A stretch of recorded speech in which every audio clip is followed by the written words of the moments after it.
ये है जैसलमेर का कुलधरा का हॉन्टेड गांव।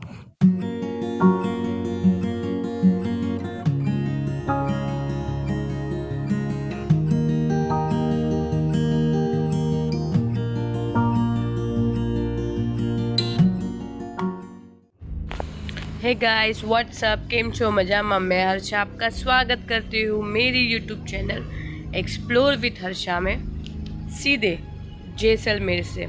जी हाँ गाइस, आज आप और मैं मिलके करने वाले हैं जैसलमेर की सिटी को एक्सप्लोर। सबसे पहले स्टार्ट करते हैं कुलधारा के इस वीरान पड़े हुए गांव से। चलिए आपको दिखाती हूँ ये गांव कैसा है और इसकी एक्चुअल स्टोरी क्या है। ये गांव इतने सालों से वीरान क्यों पड़ा हुआ है। यहाँ लिखा है, लोक कथाओं के अनुसार कुलधरा पालीवाल ब्राह्मणों का एक प्राचीन गांव था जो पाली के क्षेत्र से थे। उन्होंने कुलधरा के चारों ओर 84 गांवों का निर्माण किया। तथापि जैसलमेर राज्य के एक शक्तिशाली मंत्री सलीम सिंह के उत्पीड़न और भूकंप और सूखा जैसे कारणों की वजह से उन्होंने रातों रात गांव छोड़ना पड़ा। 19वीं शताब्दी के शुरुआत दिनों से ये गांव वीरान पड़ा है। ये है कुलधरा।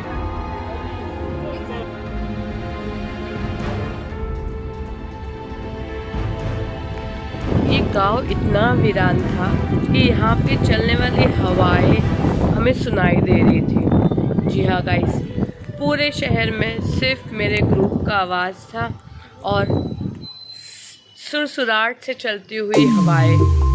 दूर दूर तक कोई पंछी भी नहीं दिखाई दे रहा था। ये गांव 19वीं सदी से इसी तरह से खाली पड़ा हुआ है। देखिए,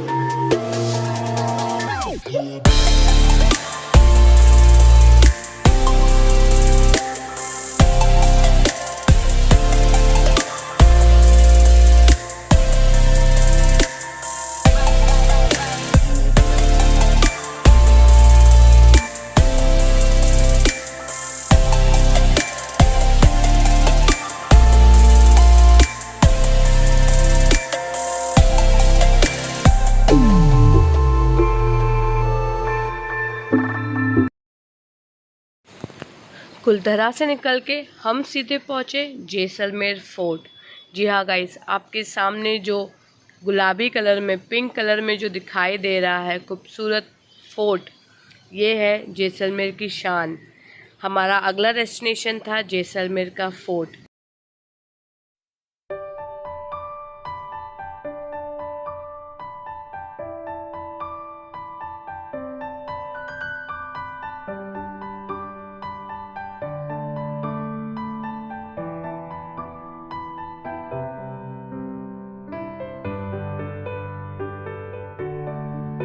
ये किला 800 साल पुराना है, जिसे 17वीं सेंचुरी में बनाया गया था। ये राजस्थान का आज भी एक लिविंग फोर्ट है। लिविंग फोर्ट यानी अब भी 1/4 पॉपुलेशन जो है जैसलमेर की, वो फोर्ट के अंदर ही रहती है। इस किले को गोल्डन फोर्ट यानी कि सोनार किला भी कहा जाता है। वो क्यों? ये जो किला बना हुआ है वो थार डेजर्ट पे यानी कि त्रिकुटा जो हिल है उसके थार डेजर्ट पे बना हुआ है।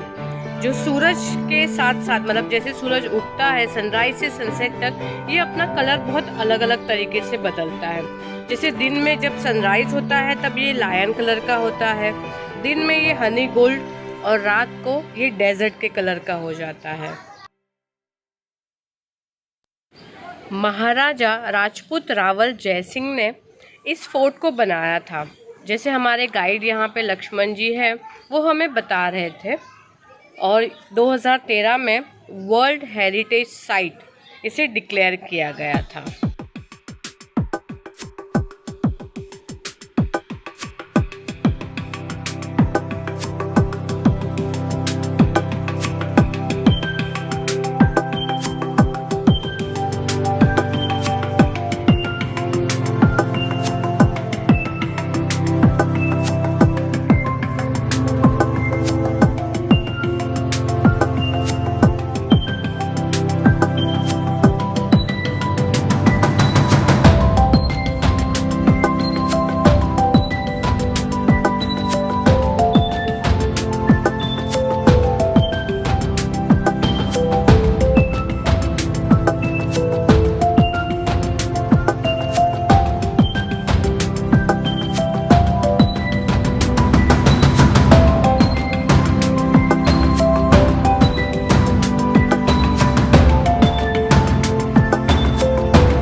जैसलमेर के फोर्ट के आसपास शॉपिंग करने के लिए काफ़ी बाज़ारें हैं, जैसे मानेक चौक है।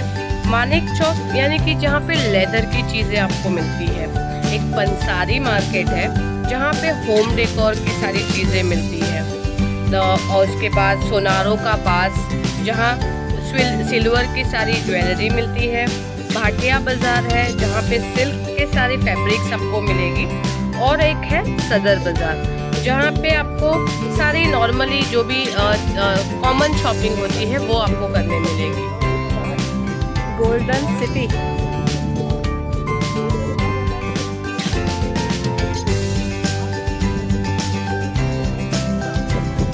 पूर्ण किला।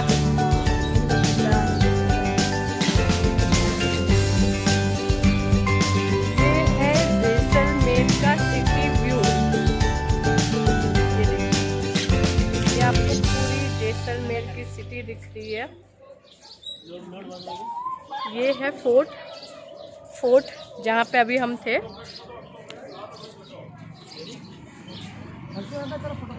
हाँ, जैसलमेर के हर घर में आपको एक हवेली जैसी खूबसूरती दिखाई देगी। ये देखिए, हर एक घर में अच्छी सी कारीगरी की गई है और ये सारी जो चीज़ें हैं वो गोल्डन कलर से, मतलब ये कोई कलर नहीं है, यहाँ का जो स्टोन है उससे ये सारे घर बने हुए हैं और उस पर ये की गई है कारीगरी। जैसलमेर के फोर्ट से निकलते अब हमारा नेक्स्ट डेस्टिनेशन था पतोग की हवेली। जी हाँ गाइस, इसकी भी कुछ अच्छी सी लंबी सी स्टोरी है जिसे हमारे गाइड जी ने बताया था, जिसे मैंने पूरा यहाँ पे शेयर किया हुआ है, तो उसे ज़रूर देखिएगा।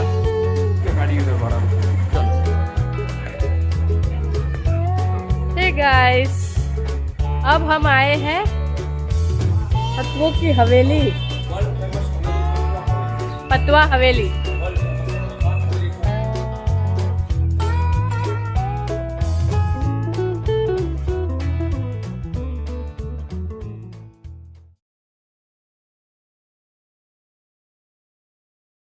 बोलते हैं पटवा हवेली। पटवा क्या है? पटवा टाइटल है, टाइटल।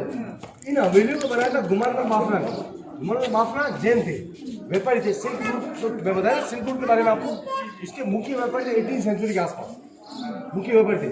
वो पटवागिरी का काम भी करते थे, हीरे मोती का होता है ना, इसे पटवागिरी का काम बोलते हैं। बहुत सा हम राजा ने खुश होकर पटवा का टाइटल दिया था, तब उन्होंने हवेलियाँ बनाई तो इसका नाम उन्होंने पटवा हवेली था। गुमानमल बाफना जो जैन थे, उनके 5 लड़के थे। 5 लड़कों के लिए 5 मकान बनाए थे उस समय रहने के लिए। आप सोचिए कि 18वीं सेंचुरी में राजाओं के अलावा प्रजा के पास क्या होता था? कुछ नहीं, नको कुछ नहीं होता था प्रजा के पास, राजाओं के अलावा। उस समय ये रहने के लिए उनके मकान थे। वो बहुत रिच थे, उनके पास इतना पैसा था कि वो राजाओं को फाइनेंस करते थे, बहुत रिच थे। ये जो मकान बने हुए सामने, ऐसे मकान आज के दिन नहीं बनते सिटी में, ये उस समय 18वीं सेंचुरी में उनके मकान थे। गुमानमल बाफना के 5 लड़के थे, 5 लड़कों के लिए 5 मकान बनाए थे उस समय रहने के लिए। 5 पार्ट एक पटवा हवेली के 5 पार्ट है। पहला पार्ट वो है, फर्स्ट पार्ट उधर, ये दूसरा पार्ट जिसके सामने हम खड़े हैं, तीसरा पार्ट ये वाला, वो चौथा आगे पीला गेट आपको दिख रहा है, वो चौथा, 5वां जो लास्ट पार्ट है। ये 5 पार्ट है, 5ों को बोलते हैं पटवा हवेली। देखो फिर क्या हुआ, इंडिया पाकिस्तान जो अलग हुआ, डिस्ट्रीब्यूट हुए, तब सिल्क रूट जो आता था इधर से मोमडन कंट्रियों से, काबुल, कंधा, अफगानिस्तान, सिल्क रूट बंद हो गया। तब इनका व्यापार बंद हो गया और इनका मेन था इंपॉर्टेंस व्यापार। इनका कोई इंपॉर्टेंस था नहीं हवेलियों का, पत्थर का, तो टूरिज्म थोड़ी था उस समय। तो वो क्या किए, जो 5 भाइयों का जो परिवार रहता था, उसमें से 4 भाई जो सिल्क रूट बंद हुआ तब यहाँ से छोड़ के बाहर चले गए बड़ी सिटियों में व्यापार के लिए। तब वो यहाँ से गए 4 भाई। उसमें जो पहला पार्ट था, जो फर्स्ट पार्ट, वो जीवनलाल जी कोठारी बनिया है, उनको बेच के चले गए। उनकी अब जनरेशन, वो पहली हवेली उनके पास है, कोठारी जी को बेच के, कोठारी जीवनलाल कोठारी, पहला पार्ट। आज भी उनकी जनरेशन ये हवेली मेंटेन कर रही, देख रही है, पहला पार्ट। फिर अपने इंडिया में पहला न्यूक्लियर टेस्ट, वो मालूम है न्यूक्लियर टेस्ट, पहला न्यूक्लियर टेस्ट, 2 न्यूक्लियर टेस्ट में दोनों पोखरण में हुए। पहला हुआ इंदिरा गांधी के टाइम में, दूसरा हुआ अटल बिहारी जी ने।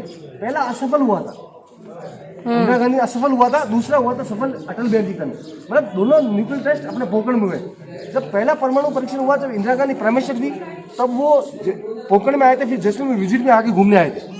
तब उन्होंने हवेलियाँ देखी, बहुत अच्छी हवेलियाँ लगी, तो पत्थर भी लगा, काम बहुत बढ़िया लगा। तो उन्होंने क्या किया, 2 मिनट सुनो आराम से। 5 पार्ट, जो 5 पार्ट थे इनमें से ये 2 पार्ट पूरी तरह खाली पड़े थे और उनका मेंटेनेंस कोई नहीं करवा था। क्या वो छोड़ के चले गए थे? इंपॉर्टेंस था नहीं इनका। जैन लोगों की थी पहली हवेली कोठारी देके जो मेंटेन कर रहे थे। 2 पार्ट, दूसरा और 5वां पूरी तरह खाली पड़े थे, इनको कोई देख नहीं रहा था। उन्होंने क्या किया, आर्कोलॉजिकल डिपार्टमेंट था, आर्कोलॉजिकल डिपार्टमेंट, उसके जरिए से 2 पार्ट अंडर गवर्नमेंट कर दी। और आज भी दूसरा वाला और 5वां, ये सामने वाला और लास्ट वाला, ये 2 पार्ट अंडर गवर्नमेंट है। पहला पार्ट कोठारी जी के पास है, दूसरा और 5वां गवर्नमेंट के पास है, और तीसरा चौथा बीच में जो पार्ट बचे वो आज भी बाफना परिवार के पास है। 5 भाई में से 4 भाई के 1 भाई यहाँ रहा जिसके पास तीसरा चौथा है। तीसरे मुंह के अंदर को दुकान चला तो चौथा पार्ट में पीले गेट वाला दिख रहा है आपको, उसमें आज भी उनकी 7वीं जनरेशन रह रही है। एक हवेली पूरे में उनका रेसिडेंस है।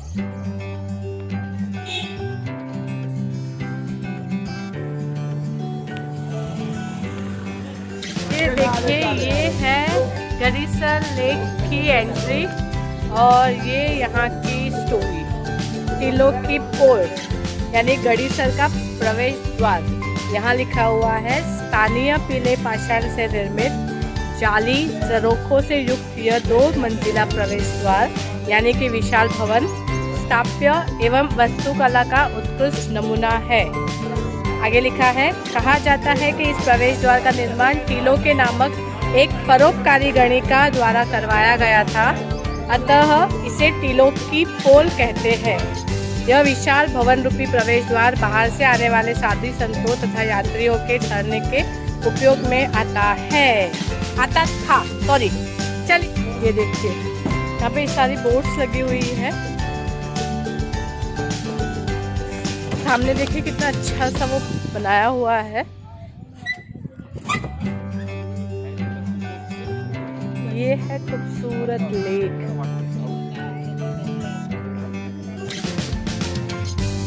ये एक आर्टिफिशियल लेक है बट फिर भी कितना सुंदर लग रहा है, अनोखा।